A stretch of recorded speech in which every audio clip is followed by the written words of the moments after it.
Shop വലുതും വിശാലവുമാണ് എന്ന് കരുതി വില വലുതല്ല കേട്ടോ. സെലക്ഷന്റെ കാര്യമോ ഒന്നും പറയുകയേ വേണ്ട. എല്ലാ ബ്രാൻഡഡ് കമ്പനികളുടെയും ഉൽപ്പന്നങ്ങൾ കമ്പനി നൽകുന്ന എല്ലാ ആനുകൂല്യങ്ങളോടെയും വിശ്വസിച്ച് വാങ്ങാം. സ്കൂൾ കോളേജ് ബാഗുകൾക്ക് മാത്രമായി എക്സ്ക്ലൂസീവ് ഷോറൂം. വിൽപ്പനാനന്തര സേവനങ്ങളിൽ ഉത്തര മലബാറിൽ മറ്റൊരു ഓപ്ഷനും ഇല്ല. ഇതൊക്കെ എവിടെയെന്നല്ലേ? ബാഗ് ബസാറിൽ. അല്ല പിന്നെ, ഉത്തര മലബാറിലെ ഏറ്റവും വലിയ ബാഗ് ഷോറൂം. ഒപ്പം റെയിൻ കോട്ടുകൾ, കുടകൾ, വാട്ടർ ബോട്ടിലുകൾ, ടിഫിൻ ബോക്സുകൾ തുടങ്ങി എല്ലാം ബാഗ് ബസാറിലുണ്ട്. 30 വർഷത്തിന്റെ പ്രൗഢ പാരമ്പര്യവുമായി പയ്യന്നൂരിൽ ഞങ്ങൾ ഈ അധ്യയന വർഷത്തെ വരവേൽക്കാൻ ഒരുങ്ങിക്കഴിഞ്ഞു. ഇല്ലാത്ത ഓഫറുകളുടെ ഓൺലൈൻ കെണിയിൽ കുരുങ്ങേണ്ട. നേരെ വേഗം ബാഗ് ബസാറിലേക്ക് വന്നോളൂ. ഇഷ്ടമുള്ള ബ്രാൻഡുകൾ മിതമായ നിരക്കിൽ തിരഞ്ഞെടുത്തോളൂ. Bag Bazar near hotel top star, old bus stand, main road, Payyanur. Mobile 9895111161 and 9072702082. Bag Bazar, Balaji tower opposite grand Tejas, new bus stand, Payyanur. 9946747570.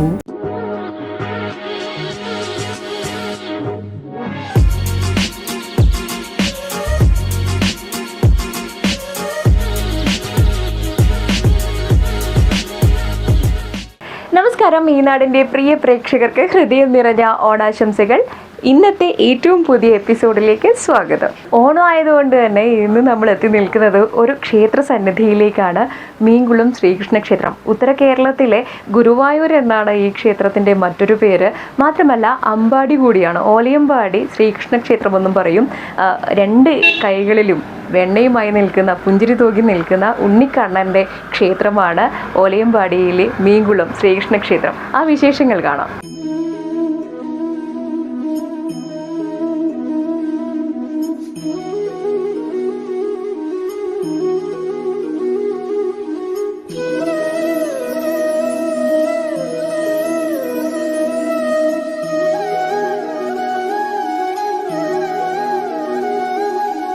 ഈ ക്ഷേത്രത്തിലേക്ക് എങ്ങനെ എത്തിച്ചേരണമെന്ന് ചോദിച്ചു കഴിഞ്ഞാൽ പയ്യന്നൂരിൽ നിന്ന് ഏകദേശം 20 കിലോമീറ്റർ ദൂരത്തായാണ് ക്ഷേത്രം സ്ഥിതി ചെയ്യുന്നത്. പിലാത്തറയിൽ നിന്നും മാതമംഗലം പൊന്നമ്പാറ റോട്ടിൽ ഓലയമ്പാടിയിൽ ക്ഷേത്രത്തിൻ്റെ കവാടത്തിന് മുന്നിൽ തന്നെ നമുക്ക് ഇറങ്ങാൻ സാധിക്കും.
മീൻകുളം ക്ഷേത്രത്തിലെ തീർത്ഥക്കുളത്തിന് അരികിലാണ് ഞാനിപ്പോൾ നിൽക്കുന്നത്. ഈ ക്ഷേത്രത്തിന് മീൻകുളം എന്ന പേര് വന്നത് തന്നെ ഈ കുളവുമായി ബന്ധപ്പെട്ട ഒരു ഐതിഹ്യ കഥയിലാണ്.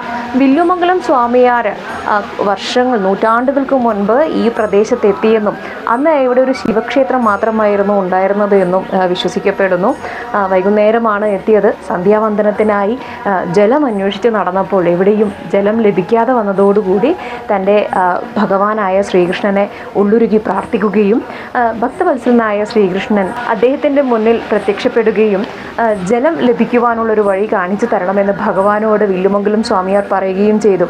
തൻ്റെ തൃക്കാലുകൊണ്ട് ഈ പാറപ്പുറത്ത്, കഠിനമായ പാറപ്പുറത്തൊന്ന് ആഞ്ഞു ചവിട്ടിയപ്പോൾ പാറ അലിഞ്ഞ് അവിടെ വെള്ളം കണ്ടു എന്നാണ് പറയുന്നത്. അതാണ് ഈ തീർത്ഥക്കുളമായി മാറിയതെന്നും ഈ തീർത്ഥക്കുളത്തിന് താഴെ ഇപ്പോഴും കൃഷ്ണൻ്റെ കാൽപാദം പതിഞ്ഞ ആ ഒരു അടയാളം ഇപ്പോഴും കാണാൻ സാധിക്കും. വെള്ളം കുറയുന്ന സമയങ്ങളിൽ ഇപ്പോഴും വീണ്ടും അത് കാണാൻ സാധിക്കുമെന്ന് തന്നെയാണ് വിശ്വസിക്കപ്പെടുന്നത്. ഈ വെള്ളത്തിൻ്റെ പരിശുദ്ധി എത്രത്തോളം ഉണ്ട് എന്ന് വില്ലുമംഗലം സ്വാമിയാർക്ക് ഒരു സംശയം തോന്നിയപ്പോൾ അത് മാറ്റിക്കൊടുക്കാനായി, ദൂരീകരിക്കുവാനായി ഈ ക്ഷേത്രക്കുളത്തിൽ നിറയെ മീനിനെയും ഭഗവാൻ കാണിച്ചു കൊടുത്തു എന്നാണ് പറയുന്നത്. ഭഗവാനാൽ മീനും കുളവും ഉണ്ടായ ഇടത്തിന് മീൻകുളം എന്ന പേര് വരികയും ചെയ്തു.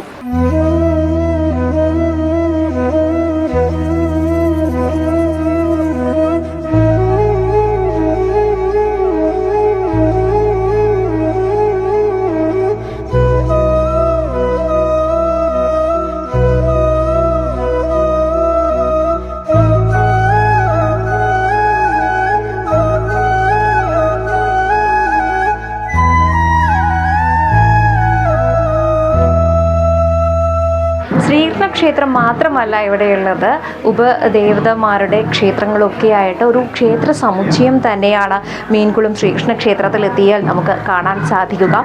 അതുപോലെ തന്നെ ഈ ക്ഷേത്രത്തിലെത്തുമ്പോൾ നാം പാലിക്കേണ്ട ഒട്ടേറെ നിഷ്ഠകളുമുണ്ട്. ഇവിടെ എങ്ങനെയാണ് ഒരു പ്രദക്ഷിണ വഴി എന്നത് തന്നെ കൃത്യമായ നിഷ്ഠയുണ്ട്.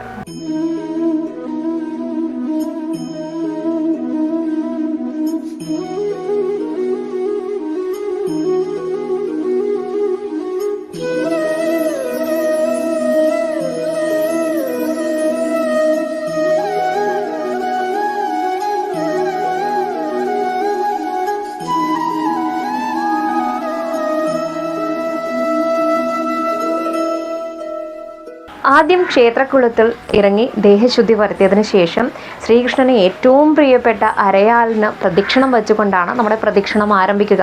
അതിനുശേഷം സുബ്രഹ്മണ്യന് മുന്നിലാണ് നാം എത്തേണ്ടത്. ഇവിടെ സ്വയംഭൂ ശിലയിലാണ് സുബ്രഹ്മണ്യനുള്ളത്. സുബ്രഹ്മണ്യനെയും തൊഴുതതിനു ശേഷം നാം നേരെ എത്തുന്നത് നാഗതറയിലാണ്.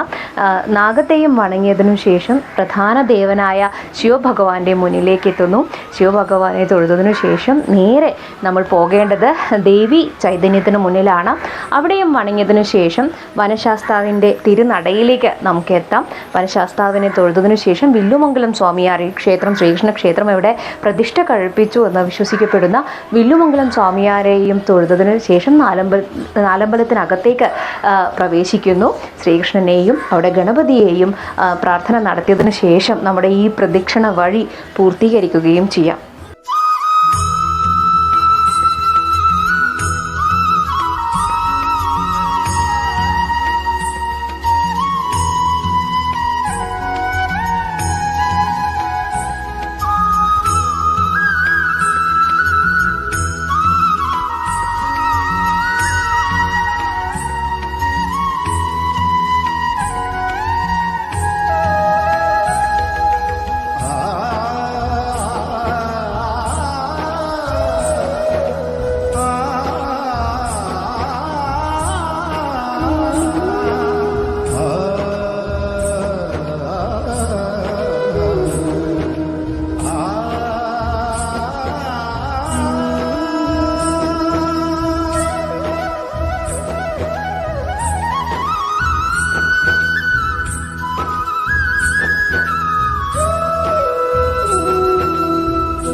ഇവിടെ ശ്രീകൃഷ്ണ ക്ഷേത്രത്തിലൊക്കെയും നിത്യേന ദിവസപൂജ നടക്കുന്നുണ്ട്. സാധാരണ പൂജകൾ നടക്കുന്ന ക്ഷേത്രത്തിൽ തെയ്യം കെട്ടുണ്ടാകാറില്ല. പക്ഷേ ഈ ക്ഷേത്രത്തിൽ കാവിന് സമീപത്തായി തെയ്യം കെട്ടിയാടിക്കാറുണ്ട്. 3 വർഷത്തിലൊരിക്കലാണ് ഇവിടെ അത്തരത്തിൽ തെയ്യം കെട്ടിയാടിക്കാറ്.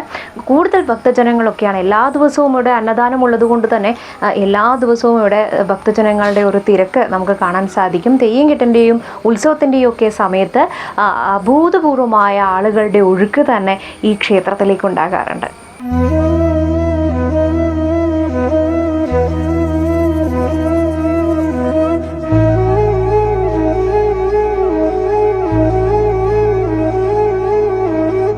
ഇവിടെ ഇവിടെയാണ് വനശാസ്താവ് കുടികൊള്ളുന്നത്.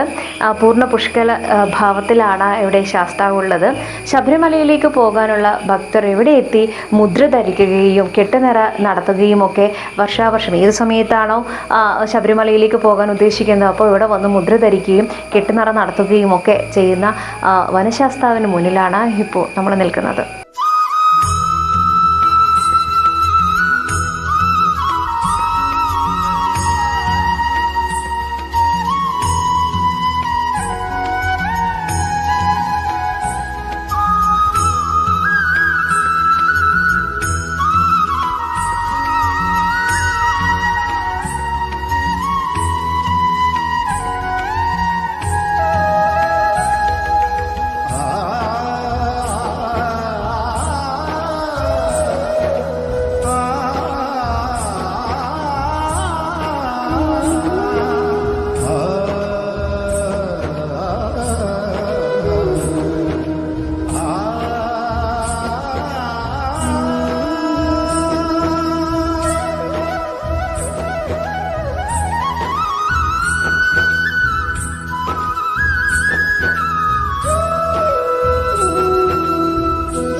ഇതാണ് സ്വാമി മഠം. വില്ലുമംഗലം സ്വാമിയാരുടെ ചൈതന്യമുള്ള ഇടമാണിത്.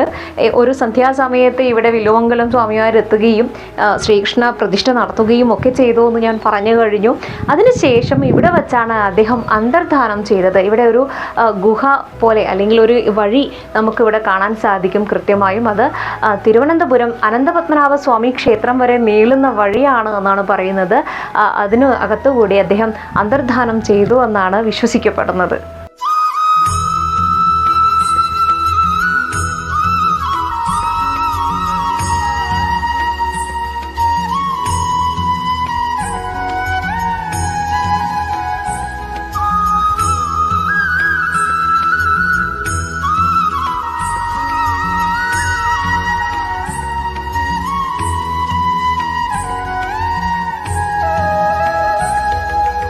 ഈ ഓലയമ്പാടി യഥാർത്ഥ അമ്പാടിയായി മാറണമെങ്കിൽ ഇവിടെ ഗോക്കളുടെ സാന്നിധ്യം കൂടിയേ തീരുമല്ലേ. അത്തരത്തിൽ ഇവിടെ ഒരു ഗോശാലയുണ്ട്. 2 ഗോശാലകളിലായി ഇവിടെ പശുക്കളുണ്ട്. ഈ ക്ഷേത്രത്തിലേക്ക് ഭക്തർ തന്നെയാണ് നടയിരുത്തുന്നത്. അത്തരത്തിലാണ് ഇവിടെ പശുക്കൾ എത്തിച്ചേരുന്നത്. പശുക്കളെയും അതുപോലെ കാളക്കുട്ടന്മാരെയും ഒക്കെ നടക്കിരുത്താറുണ്ട്. എല്ലാ ദിവസവും ഇവിടെ പ്രധാന വഴിപാടായ പാൽപ്പായസത്തിന് ഈ ഗോശാലയിൽ നിന്നുള്ള പശുക്കളുടെ പാല് തന്നെയാണ് ഉപയോഗിക്കുന്നത്. അത്തരത്തിൽ ഭക്തജനങ്ങൾക്ക് വലിയ ഭക്തിയാണ് ഇവിടെ. പലരും ഈ ക്ഷീര കർഷകരൊക്കെ അവരുടെ പശുക്കൾക്ക് പല അസുഖങ്ങളും വരികയോ അല്ലെങ്കിൽ അവരുടെ കുടുംബത്തിൽ എന്തെങ്കിലും ഒരു പ്രശ്നം വരികയോ അല്ലെങ്കിൽ വലിയ ഒരു സന്തോഷം തോന്നുകയോ ഒക്കെ ചെയ്യുമ്പോൾ ഈ ക്ഷേത്രത്തിലേക്ക് കണ്ണന് ഒരു പശുക്കുട്ടിയെ കൊടുത്തേക്കാമെന്ന് നേർച്ച നേരുകയും അത്തരത്തിൽ ഈ ക്ഷേത്രത്തിൽ നടക്കിരുത്തുകയും ചെയ്യുന്ന പശുക്കൾ തന്നെയാണ് ഈ ഗോശാലയിൽ എത്തുന്നത്.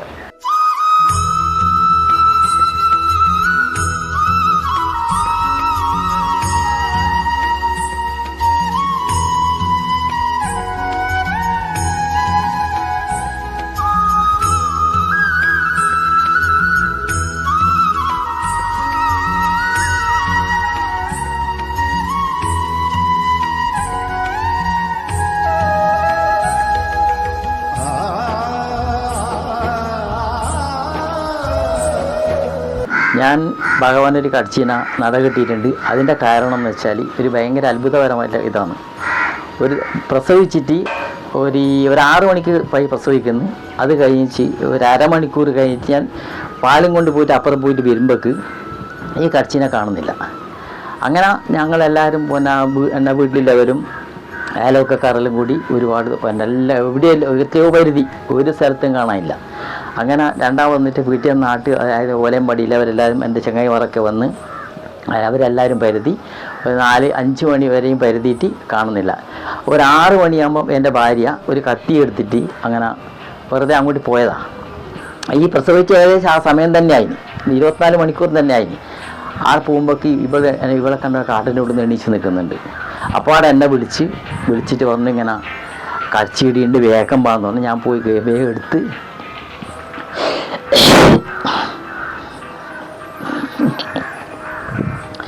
അപ്പാട് പറഞ്ഞു, ഭഗവാന് ഞാനിവളെ കൊടുക്കുന്നു. അങ്ങനെ ഞാൻ ഭഗവാനിയുടെ കൊണ്ട് കൊടുത്തതാണ്.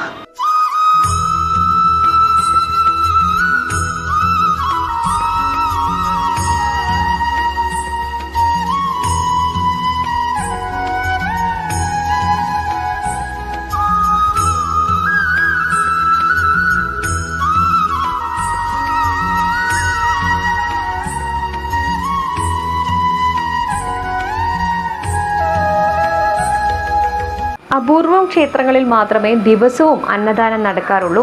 അത്തരത്തിൽ ഈ മീൻകുളം ക്ഷേത്രത്തിൽ ദിവസവും അന്നദാനം നടക്കുന്നുണ്ട്. ധാരാളം ഭക്തജനങ്ങൾ എത്തുന്ന ഒരു ക്ഷേത്രമായതുകൊണ്ട് തന്നെ അത്തരത്തിൽ അന്നദാനത്തിന് ഇവിടെ വലിയ പ്രാധാന്യവുമുണ്ട്. അന്നദാനം എന്ന് പറയുമ്പോൾ ഏറ്റവും ശ്രേഷ്ഠമായ ദാനമാണ് എന്ന് പറയാറുണ്ട്. കാരണം നമ്മൾ എന്ത് ദാനം ചെയ്യുമ്പോഴും, സ്വർണമോ പണമോ എന്ത് ദാനം ചെയ്യുമ്പോഴും കിട്ടുന്നവർക്ക് അതിലൊരു മതിപ്പുണ്ടാകില്ല. ഇനിയും ആവശ്യമുണ്ട് എന്ന് തോന്നാൻ സാധ്യതയുണ്ട്. പക്ഷേ അന്നദാനം ആ ഒരു സമയത്ത് നമുക്ക് ഭക്ഷണം കഴിച്ച് വയറ് നിറഞ്ഞു കഴിഞ്ഞാൽ മതി എന്ന് പറയാത്തവരുണ്ടാവില്ല. അപ്പോൾ ഏറ്റവും കിട്ടുന്ന ആളുകൾക്ക് മനസംതൃപ്തി ഉണ്ടാകുന്നത് അന്നദാനത്തിലാണ്. അതുകൊണ്ട് ദാനങ്ങളിൽ ഏറ്റവും ശ്രേഷ്ഠമായത് അന്നദാനമാണ് എന്ന് പറയാറുണ്ട്. എല്ലാ ദിവസവും ഉച്ച സമയത്ത് ഈ ക്ഷേത്രത്തിൽ അന്നദാനവും നടക്കുന്നുണ്ട്.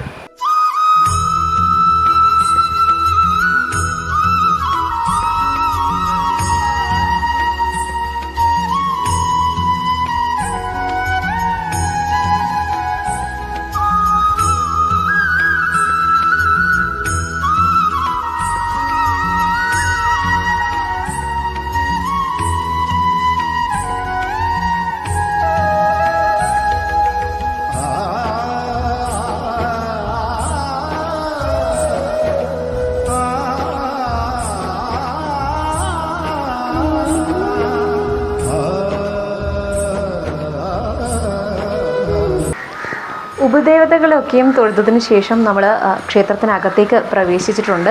നാലമ്പലത്തിനകത്തേക്ക് സാധാരണഗതിയിൽ ക്യാമറയും അതുപോലെ ആളുകളെ ഒന്നും അങ്ങനെ പ്രവേശിപ്പിക്കാറില്ല. ആദ്യം ഞാൻ പറഞ്ഞല്ലോ, ക്ഷേത്രക്കുളത്തിൽ നിന്ന് കുളിച്ച് ദേഹശുദ്ധി വരുത്തിയതിന് ശേഷം മാത്രമേ നാലമ്പലത്തിനകത്തേക്ക് പ്രവേശനമുള്ളൂ എന്ന്. നമ്മൾ ഇവിടെ നിൽക്കുന്ന സമയത്ത് നമുക്ക് ഈ കൊടിമരത്തിന് ഇരുവശത്തുമായി കാണേണ്ടുന്ന ഒരു കാഴ്ചയുണ്ട്. ഇടതുവശത്തായിട്ടാണ് ഇവിടെ മഞ്ചാടി ഒരുക്കിയിട്ടുള്ളത്. നമ്മൾ ഗുരുവായൂരൊക്കെ പോകുമ്പോൾ കാണാറുണ്ട് കുരുന്നുകളെ കൊണ്ട് മഞ്ചാടി വായിക്കുന്നത്. ഈ കുട്ടികളെ പോലെ തന്നെ കുസൃതി കണ്ണനാണ് ഈ ക്ഷേത്രത്തിനകത്തും ഗുരുവായൂർ ക്ഷേത്രത്തിനകത്തൊക്കെ ഉള്ളത്. അപ്പോൾ കുട്ടികളുടെ ആ ഒരു കുസൃതിയും കുറുമ്പും ഒക്കെ ഒന്ന് കുറഞ്ഞ് വിദ്യയിൽ അവർ അഗ്രഗണ്യരായി മാറാനായിട്ടാണ് ഈ മഞ്ചാടി വായിരിക്കുന്നത് എന്നൊരു വിശ്വാസമുണ്ട്. അതുപോലെ തന്നെ ഇവിടെ കൊടിമരത്തിന് വലതുഭാഗത്ത് നമുക്കൊരു ചെറിയ കുളം കാണാൻ സാധിക്കും. ഈ നേരത്തെ കാണിച്ച് നമ്മുടെ തീർത്ഥക്കുളത്തിലെ അതേ ജലം തന്നെയാണ് ഈ കുളത്തിലും ഉള്ളത് എന്നാണ് പറയുന്നത്. നാലമ്പലത്തിനകത്തേക്ക് കയറാൻ പറ്റില്ല എന്ന് ഞാൻ പറഞ്ഞു. അപ്പോൾ നമുക്ക് ഇവിടെ നിന്ന് തന്നെ ശ്രീകൃഷ്ണനെയും പ്രാർത്ഥിക്കാം. അതുപോലെ തന്നെ കിളിവാതിലിനകത്തുകൂടി ഗണപതിയെയും ഇവിടെ നിന്ന് തന്നെ നമുക്ക് പ്രാർത്ഥന നടത്തുവാനും പ്രദക്ഷിണം നടത്തുവാനും ഒക്കെ കഴിയാവുന്നതേ ഉള്ളൂ.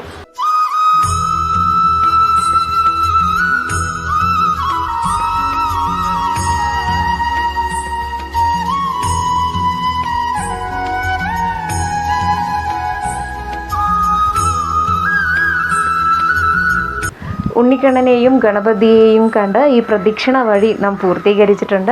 ആദ്യം ഞാൻ പറഞ്ഞതുപോലെ തന്നെ തീർത്ഥക്കുളത്തിൽ ഇറങ്ങി ശുദ്ധി വരുത്തി അരയാലിന് പ്രദക്ഷിണം വെച്ചു. ഉപദേവതമാരെയൊക്കെയും കണ്ടു, ശിവഭഗവാനെ വണങ്ങി ഗണപതിയെയും ശ്രീകൃഷ്ണനെയും കണ്ട് നമ്മുടെ ഈ ഒരു പ്രദക്ഷിണം നമ്മൾ പൂർത്തീകരിച്ചിട്ടുണ്ട്. ഇതിനകത്ത് ഉണ്ണിക്കണ്ണൻ്റെ രൂപത്തിൽ തന്നെയാണ് കൃഷ്ണൻ വർത്തിക്കുന്നത്. ഇരു കൈകളിലും വെണ്ണയും നെറ്റിയിൽ സ്വർണ്ണക്കുറിയുമൊക്കെയായി ഭക്തരുടെ മനസ്സലിയിക്കുന്ന രൂപത്തിൽ തന്നെയാണ്, ഏറ്റവും കുസൃതി നിറഞ്ഞ ഉണ്ണിക്കണ്ണനായി തന്നെയാണ് ഇവിടെ ഭഗവാനുള്ളത്. ഈ ഭഗവത് സാന്നിധ്യം ഇവിടെ ഈ ഒരു നാടിനാകെ നൽകുന്ന ഓരോ സമാധാനം അല്ലെങ്കിൽ ഒരു രക്ഷകനായി കണ്ണൻ ഇവിടെ ഉണ്ടാകുന്നു എന്ന് തന്നെയാണ്, വർത്തിക്കുന്നു എന്ന് തന്നെയാണ് ഈ നാട്ടുകാരുടെയും ദേശക്കാരുടെയും ഒക്കെയും വിശ്വാസവും. ഈ ക്ഷേത്രത്തിൻ്റെ ഉത്സവം എന്ന് പറയുന്നത് 7 ദിവസമാണ്. അത് മകരമാസത്തിലെ തിരുവോണത്തിന് ആണ് പ്രധാന ഉത്സവം വരിക. തിരുവോണം കഴിഞ്ഞ് തൊട്ട് പിറ്റത്തെ ദിവസം ആറാട്ടോട് കൂടിയിട്ടാണ് ഉത്സവം സമാപനം. പിന്നെ ഗോശാലയുണ്ട്. ഗോശാല ക്ഷേത്രത്തിന് തൊട്ടടുത്ത് തന്നെ ഗോശാലയുണ്ട്. ഗോശാലയിൽ ഏത് സമയത്തും കറക്കുന്ന പശുക്കളുണ്ട്. ക്ഷേത്രത്തിൽ ഭഗവാന്റെ നിവേദ്യത്തിന് വേണ്ടുന്ന പാല്, വെണ്ണ, നെയ്യ് അങ്ങനെയുള്ളതെല്ലാം ഇവിടെ ക്ഷേത്രത്തിൽ തന്നെ ഗോശാലയിൽ നിന്ന് പശുക്കളെ കറന്നെടുത്ത് ഉണ്ടാക്കുന്നതാണ്.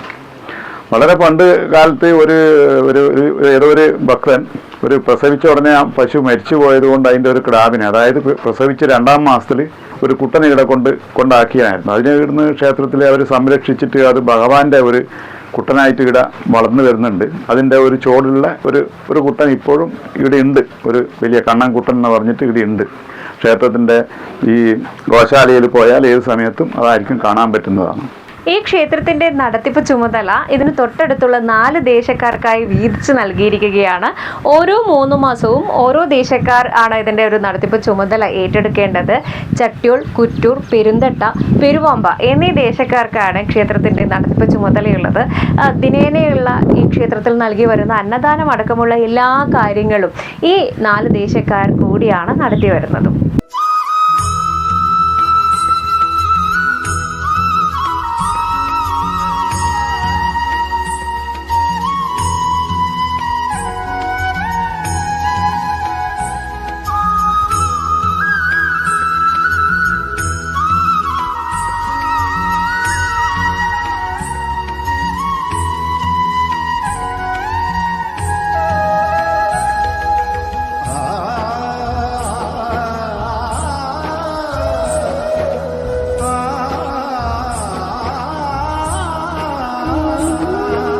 ഇപ്പോൾ ഞാനിവിടെ നിൽക്കുന്നത് ഒരു തറയുടെ മുന്നിലാണ്. ആ തറയുടെ വിശേഷങ്ങൾ നിങ്ങളോട് പറയാനോ ആണ്. ഈ ഓലമിടഞ്ഞത് അതിനൊരു മേൽക്കൂരയായിരുന്നു. ഇപ്പോൾ മഴക്കാലമൊക്കെ ആയതുകൊണ്ട് അത് ഇടിഞ്ഞു വീണതാണ്. ഈ തറയെക്കുറിച്ച് പറയുന്നത് എന്താണെന്ന് വെച്ച് കഴിഞ്ഞാൽ, ആദ്യം തന്നെ നമ്മൾ പറഞ്ഞല്ലോ ഇവിടെ ബാലകനായിട്ടുള്ള ഉണ്ണിക്കണ്ണനാണ് ഉള്ളത്. അപ്പോൾ ക്ഷേത്രത്തിൽ എപ്പോഴും അടങ്ങിയിരിക്കാനൊന്നും ഈ ഉണ്ണിക്കണ്ണനെ കഴിയുകയില്ല. അപ്പോൾ സ്വന്തം കൂട്ടുകാർക്കൊപ്പം കാലികളെ മേയിച്ചും കളിച്ചും ഒക്കെ നടക്കുകയാണ്. കണ്ണനെ കാണാൻ വേണ്ടി ആളുകൾ വരുമ്പോൾ മാത്രമായിരിക്കും കണ്ണൻ ക്ഷേത്രത്തിൽ ഉണ്ടാകുന്നതെന്നാണ് പറയുന്നത്. ബാക്കി സമയങ്ങളിലൊക്കെ ക്ഷേത്ര നട അടച്ചു കഴിഞ്ഞാൽ കണ്ണൻ ഇങ്ങനെ കുട്ടികളോടൊപ്പം കളിച്ച് നടക്കുകയാണ്. അത്തരത്തിൽ കണ്ണൻ കളിച്ച ഒരു സ്ഥലമാണ് ഇത് എന്നാണ് പറയുന്നത്. ഇത് കണ്ണൻ കളിച്ച ഇടം ഇത്തരത്തിൽ ഒരു തറ കെട്ടി സംരക്ഷിച്ചിരിക്കുകയാണ്. ക്ഷേത്രത്തിൻ്റെ ഉത്സവ സമയത്ത് തിടമ്പ് ഇവിടെ എത്തിക്കഴിഞ്ഞാൽ ഇതിന് ചുറ്റുമായി നൃത്തം വച്ചതിന് ശേഷമാണ് ക്ഷേത്രത്തിലേക്ക് പോകുന്നത്. പണ്ട് കണ്ണൻ കളിച്ച ആ ഇടത്തിനെ ഇപ്പോഴും അതേ ഒരു പ്രൗഢിയോടുകൂടി കാത്തു വെക്കുന്നു എന്ന് തന്നെയാണ് അതിൽ നിന്ന് മനസ്സിലാക്കാനും സാധിക്കുന്നത്.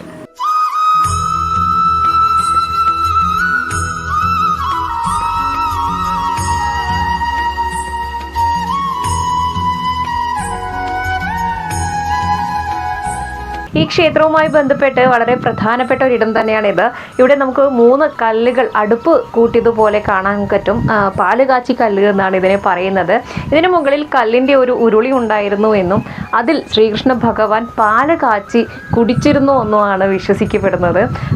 അതിൻ്റെ ഒരു വിശ്വാസം ഇന്നും പിന്തുടരുന്നത് എങ്ങനെയാണെന്ന് വെച്ച് കഴിഞ്ഞാൽ, ഇവിടെ ഉത്സവ കാലത്ത് 100 കലക്കി അത് പാലിൻ്റെ രൂപത്തിലേക്ക് മാറ്റി ഈ പാലുകാച്ചി കല്ല് മുതൽ ക്ഷേത്രം വരെയും പാല് തുളുമ്പി മറഞ്ഞതുപോലെ ഒരു പാത അങ്ങനെ തന്നെ ഉണ്ടാക്കുന്നുണ്ട്. ഇപ്പോഴും എല്ലാ ഉത്സവ കാലത്തും ചെയ്യുന്നുണ്ട്. അത് ഒരു വലിയ വിശ്വാസത്തിൻ്റെ പുറത്ത് ചെയ്യുന്നതാണ്. ഇതിന് മുകളിൽ കല്ലുരുളി ഉണ്ടായിരുന്നുവെന്നും അത് അടുത്തൊരു കാലത്തൊക്കെയാണ് ഇവിടുന്ന് പോയതെന്നും ഇപ്പോഴും ഈ കല്ല് ആ ഒരു പ്രാധാന്യത്തോടു കൂടി ഇവിടെ കാത്തു വെക്കുകയുമാണ്.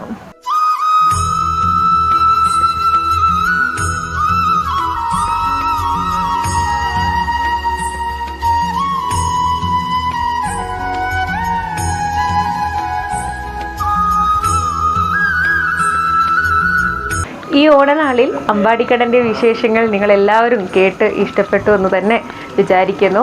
അടുത്തൊരു എപ്പിസോഡിൽ പുതിയൊരു സ്ഥലവും ഇടവുമായി വീണ്ടും കാണാം.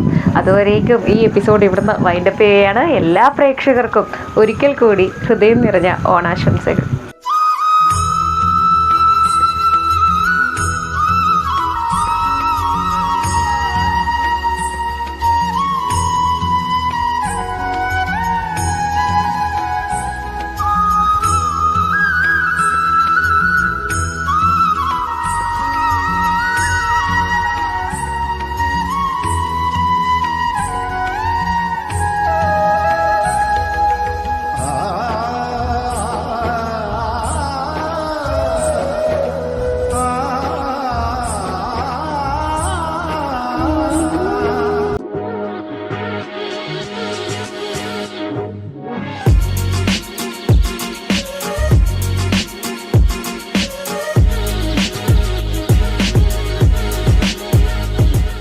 ഷോപ്പ് വലുതും വിശാലവുമാണ് എന്ന് കരുതി വില വലുതല്ല കേട്ടോ. സെലക്ഷന്റെ കാര്യമോ ഒന്നും പറയുകയേ വേണ്ട.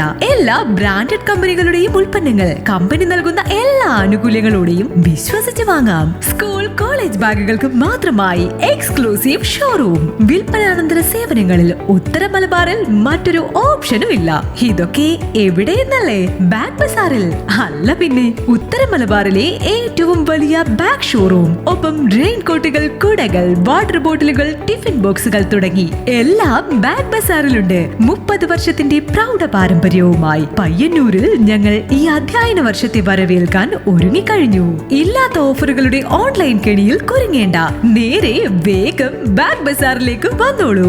ഇഷ്ടമുള്ള ബ്രാൻഡുകൾ മിതമായ നിരക്കിൽ തിരഞ്ഞെടുത്തോളൂ. Bag Bazar near hotel top star, old bus stand, main road, Payyanur. Mobile 9895111161 and 9072702082. Bag Bazar, Balaji tower opposite grand Tejas, new bus stand, Payyanur. 9946747570.